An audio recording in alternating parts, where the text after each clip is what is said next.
Hi everyone, again my name is Eric Brodell. I'm our Business and Political Engagement Manager here at People for Bikes. I have Charles Cooper from the Signal Group in DC, Jordan Trout here in our Boulder office, and Noah Banayan in our Washington DC office as well with me today to help with our Congressional Visits webinar. This is our 6th webinar of the year in our 2019 series, and we're going to be getting ready to host our members of Congress either in DC or at home during August recess. And I will go through a quick agenda here to get us started. We'll start with some introductions. We'll go over what August recess is, dive into the nitty-gritty of congressional visits, go through our 2019 policy asks, and then get you all set up to host your member of Congress at home. So we'll jump straight in here, and I will have our presenters introduce themselves. Hi, Eric. Thank you so much for the introduction, and thank you everyone for joining. My name is Jordan Trout, and I am the Government Affairs Coordinator at People for Bikes. I've been with People for Bikes for nearly 2 years. I work in our Boulder office and support the work that our DC office does, and work on a lot of the logistics pieces that go into both our fly-ins in DC as well as these congressional visits in your districts. And I'll let Noah and Charles talk a little bit about themselves. Hi everyone, this is Noah Banayan with People for Bikes in DC. I'll start by saying I've been with People for Bikes for I think like 3-4 months now, so still pretty new to the bike industry. I'm coming from a few years in DC working in policy and the environmental world, and then transitioning into the bike industry has been really exciting. It's a great group of people and a fun world of policy that I'm excited to talk to you guys about. Here in DC, I'm a federal affairs manager, and I work on anything federal policy related that's going to impact your businesses and impact biking at the local, state, and national levels. And we'll talk more about those policies that we're focusing on this year later in the webinar. Hello, and this is Charles Cooper. I work with Noah here in Washington, D.C., and I work as a consultant with an organization called the Signal Group, and we help People for Bikes navigate the broader policy landscape in Washington. Great, thank you everyone. And I will say, if you do have questions along the way, go ahead and type those into the chat or the questions box, and we will get to those at the very end. So we'll dive right in here.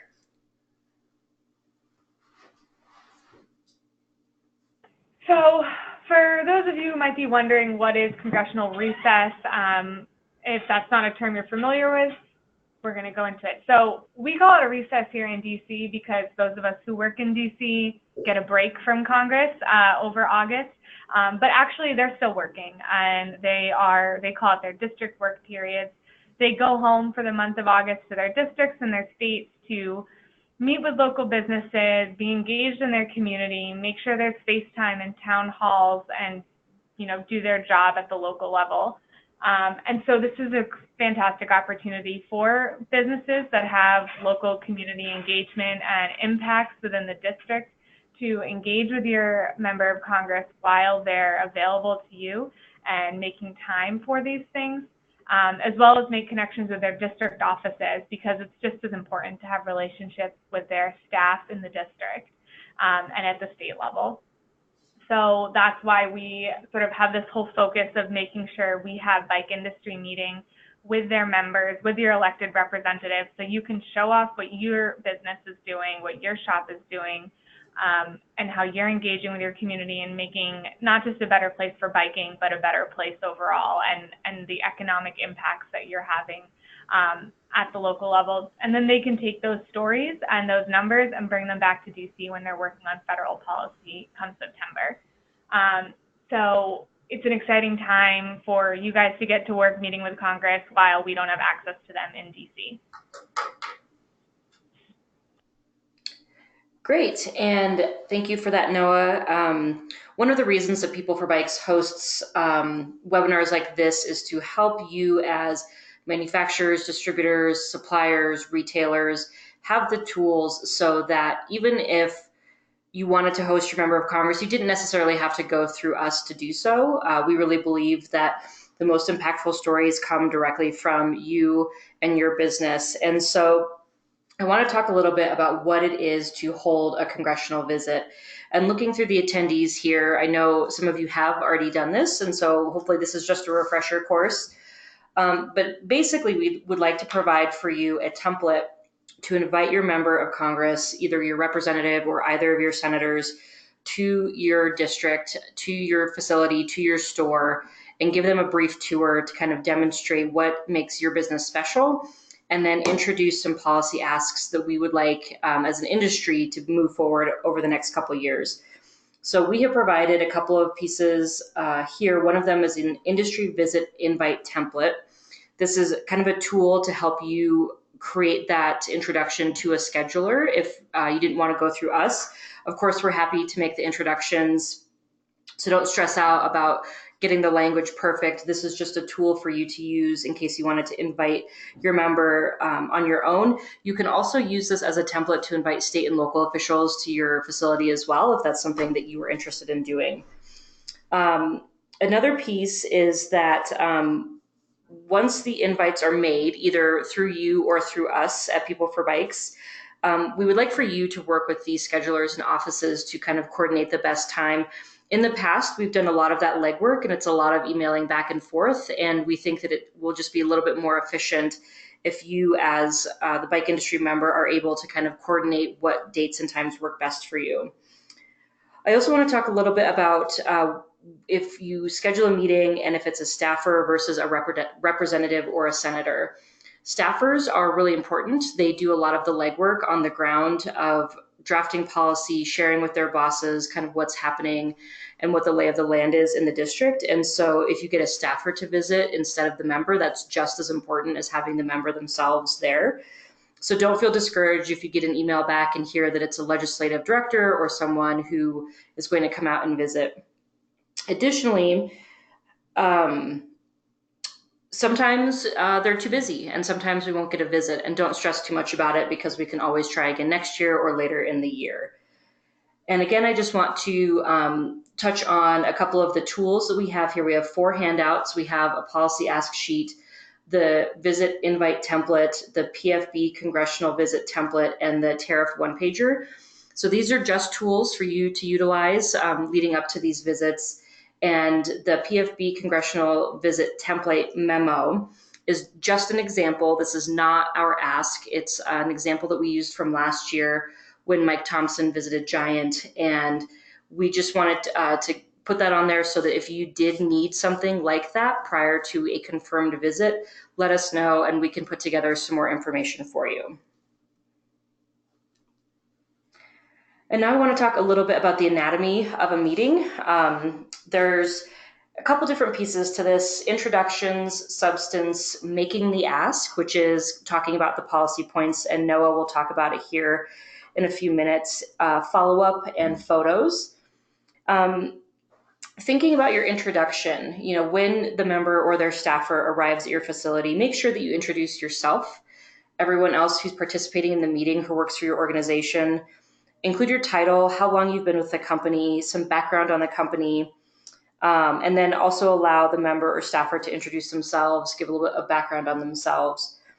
We would then love for you to take your guest on a tour of your store or your facility and talk about what makes your company so unique. Are you first to market on something? Do you cater to veterans? What kind of community service do you do? There's a retailer in Southern California that works very closely with the local fire department, so pieces like that show that you're engaged in your local community are really great examples to kind of talk about why your business is a great resource for these members and their staffers to come to when they have questions. And then you can lead into the ask. And it's as simple as saying, we would like for you to consider including bike projects in the reauthorization of the FAST Act. And Noah will give you some details on what those specific things are so that you can make the case. But it's as simple as that. They know that they're coming to learn more about a specific issue and to understand why it's important to the bike industry. So don't be shy about making the ask. And then for your follow-up, send an email to us at People for Bikes and follow up with the staffer.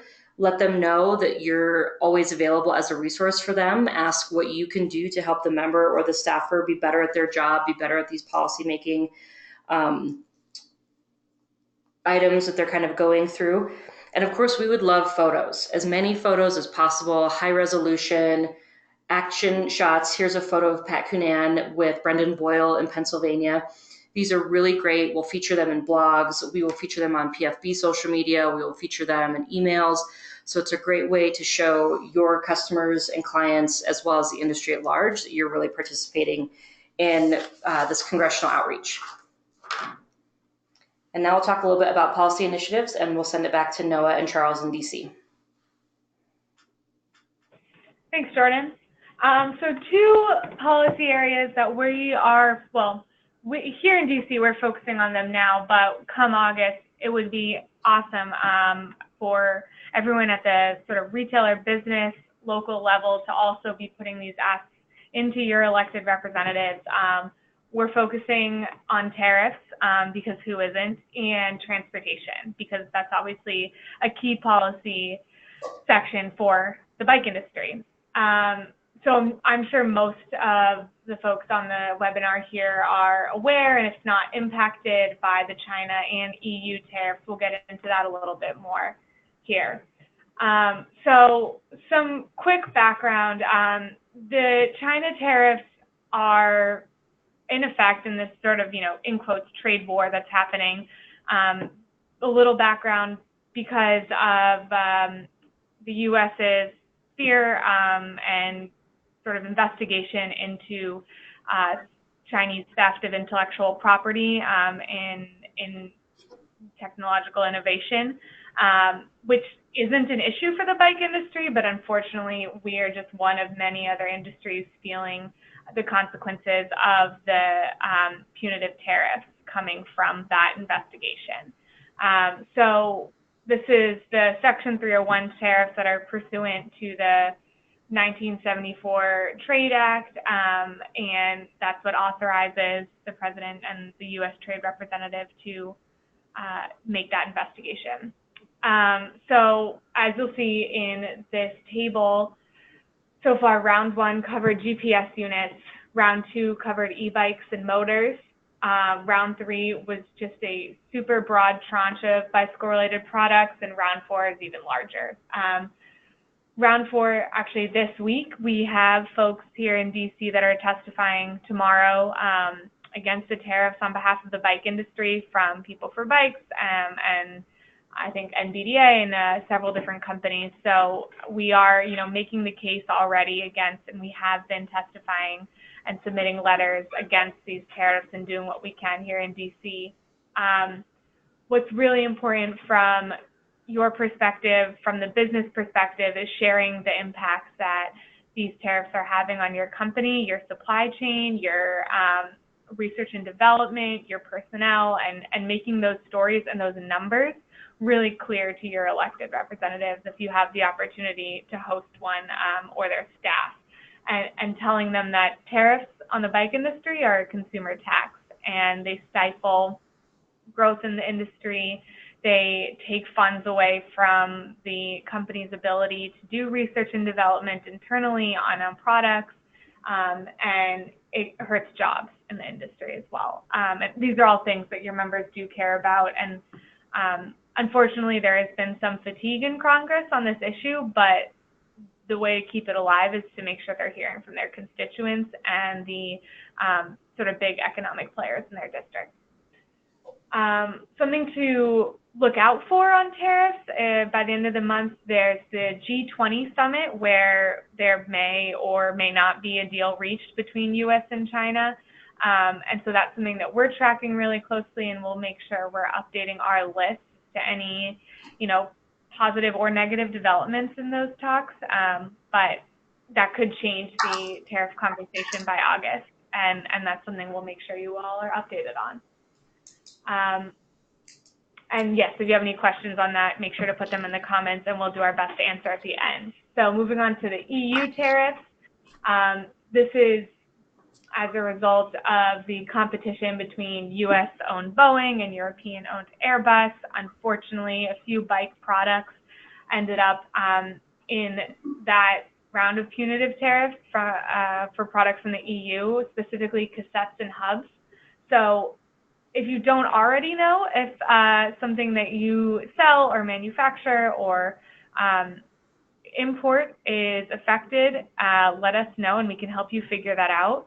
And they still haven't announced what the tariff percentage would be for the EU tariffs. We are waiting again on an announcement on that, with the assumption that something will come this summer and likely soon, but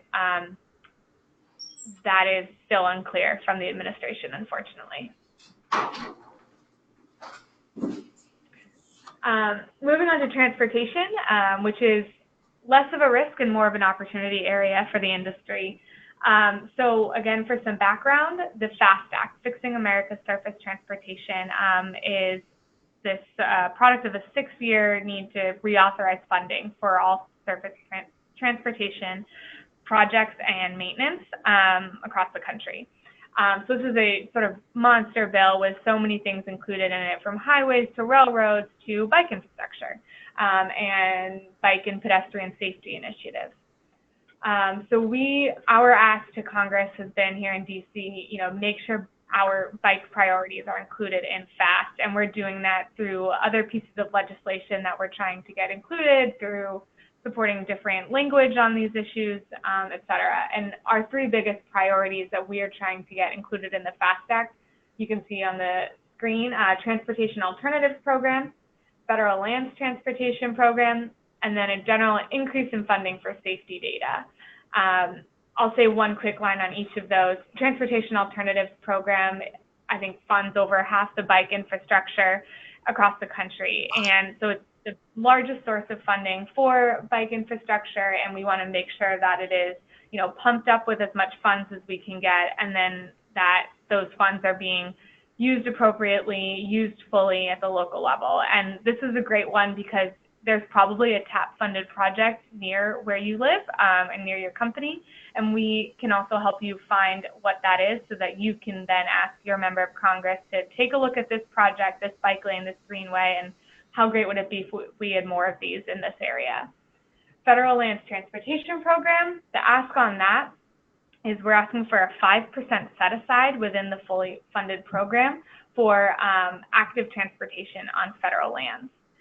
So that would help with the maintenance and construction of trails on federal lands for non-automated vehicles like bikes, and then for pedestrian infrastructure. So that would help promote biking on federal lands and make sure that that's done in a safe way for all users. And then for safety data, a large focus of our funding here is, or our ask is for funding into research, not just on fatalities, but on injuries and for crashes that don't necessarily involve cars or automotive vehicles. So, bike on bike or just bike alone, and make sure that we're recording that data and measuring it so that we can be better planning for safety and understanding the safety story of an area.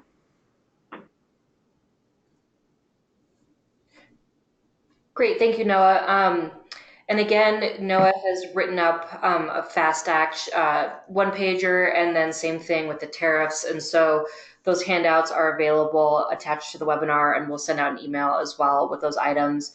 And of course, if you have any questions about the policy, please reach out to Noah. She's definitely the expert here and the resource that you will want to utilize to get more information about these items. And to get involved, take the poll. We're going to bring that up here in a second. And you'll be able to register to say that you're interested in hosting your legislator. If you've already filled out the email survey that went around last week, you don't need to do this. Don't feel like you have to duplicate the work.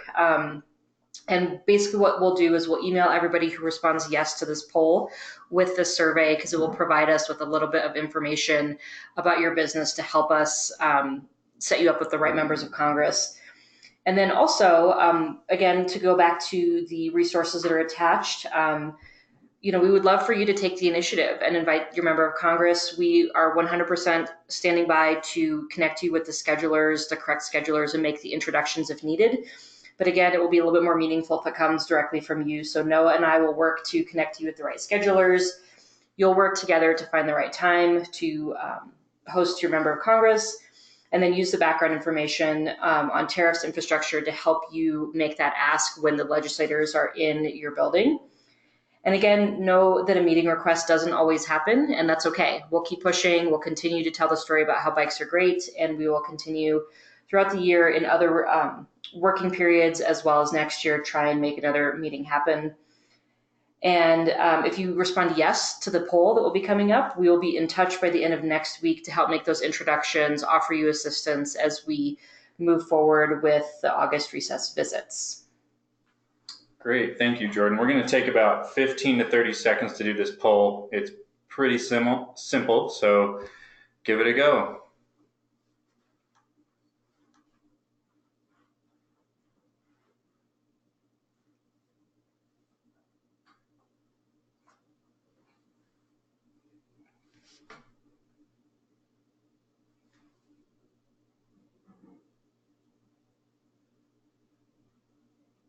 All right, everybody, thank you for that. Got a good response there, and we'll be in touch with you by the end of next week, like Jordan said, to get you involved in congressional visits. So we want to take the time right now to thank our coalition members and make the ask to help support our work. Without our coalition members, we wouldn't be able to do the great work that we do in Washington, D.C.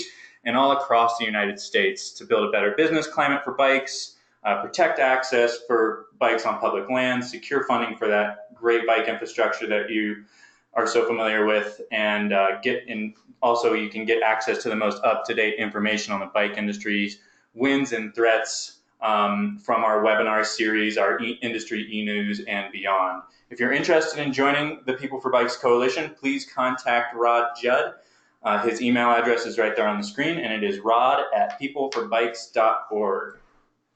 And again, just a quick thank you to our coalition members, as just a small subset of them, but we really appreciate every single one of our members.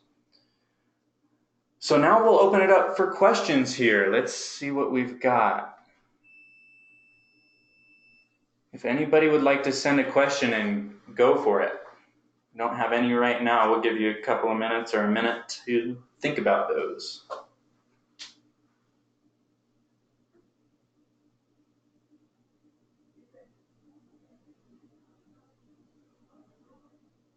All right, well, I mean, it seems that we've done a pretty good job. So we have something from Julie here. I think that we might have gotten half of your question, Julie. Okay, here we go. Are these meetings generally more effective with a coalition of businesses or a single business? We'll give that one to Jordan. Hi, Julie. Thank you for the question. One project that I have been working on since I've been at People for Bikes is I think it would be really great to have kind of a bike town hall. So if you are in your community and you have a couple other bike businesses you work with or are friendly with, I think it would be valuable to bring a couple of them together and kind of have that bigger voice as you're speaking with the member or with the staffer. And I'll, again, we would love photos of something like that whenever the industry can come together and speak with a unified voice. I think that's really powerful and really important. Thanks, Jordan. We have one here from Jamie. What is the status of the Reclaiming Congress's congressional constitutional mandate on trade resolutions sponsored by Morgan Griffith, who's a Republican from Virginia? I'm guessing that Noah and Charles will know more about this. This is Charles, and I would say that Morgan Griffith's proposal has not moved, and at least in the near term is not likely to move. Thank you, Charles. And we have a question here from Larry. States that he's on the board of a bike advocacy organization. Can we still participate in the fly-ins program? Yes, we do not currently have an advocacy fly-in, but that doesn't mean that we won't consider it in the future. The kind of 3 fly-ins that we typically do are bicycle suppliers fly-in, which will happen later in the year. We just held our women's fly-in 2 weeks ago, and then we do a retailer-specific one. But we can definitely get our heads together and see if we can put together something for advocates. Maybe not this year, but possibly next. Great, thanks, Jordan. And then David here says that even though his business isn't compatible with this kind of a visit, he'd still like to assist local bike businesses such as shops. How can he get more involved locally? That is a great question. Why don't you ping Eric here on the questions with your email address, and Noah and I can reach out to you individually to find out a little bit more. Yeah, that's great, David. Yeah, just send me an email at ericb@peopleforbikes.org and we'll get you all set up. A couple more here. I'm going to guess that this is going to go to Charles and Noah again. What is the impact of the Reaffirming Taiwan relations on any of the other trade talks? The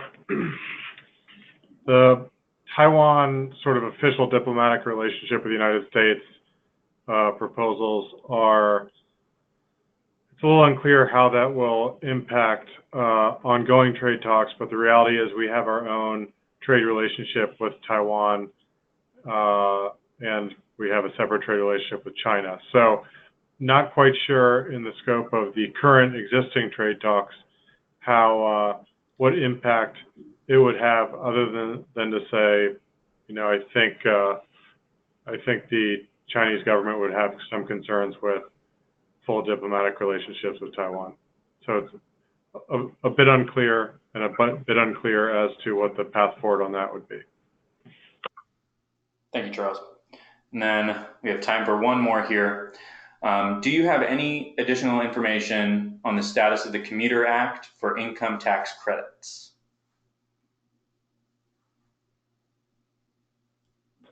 Hi, this is Noah. I can speak to the Commuter Act. I'll say that we've been pushing it here in DC. It hasn't moved at all since its introduction, but we're just tracking it, supporting it, asking for co-sponsorship on it. Not sure if that's something that will end up making it through this Congress, and since it is a bit of a different jurisdiction, being a tax issue instead of a transportation issue, it wouldn't be something we'd lump into the FAST Act, or Congress wouldn't lump it into the FAST Act. So it's a bit harder to move individual legislation like that. And then, Eric, could you repeat the second part of that question? It had to do with the income tax credits for the Commuter Act. I think, yeah, that would just go along with what I said before. Yep.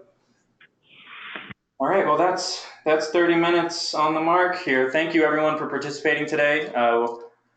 Send us your email address if you're interested in doing a congressional visit, and we will be in touch with you by the end of next week. Thanks again to our coalition members, and we will be sending this recording out within the next couple of days. Have a great day.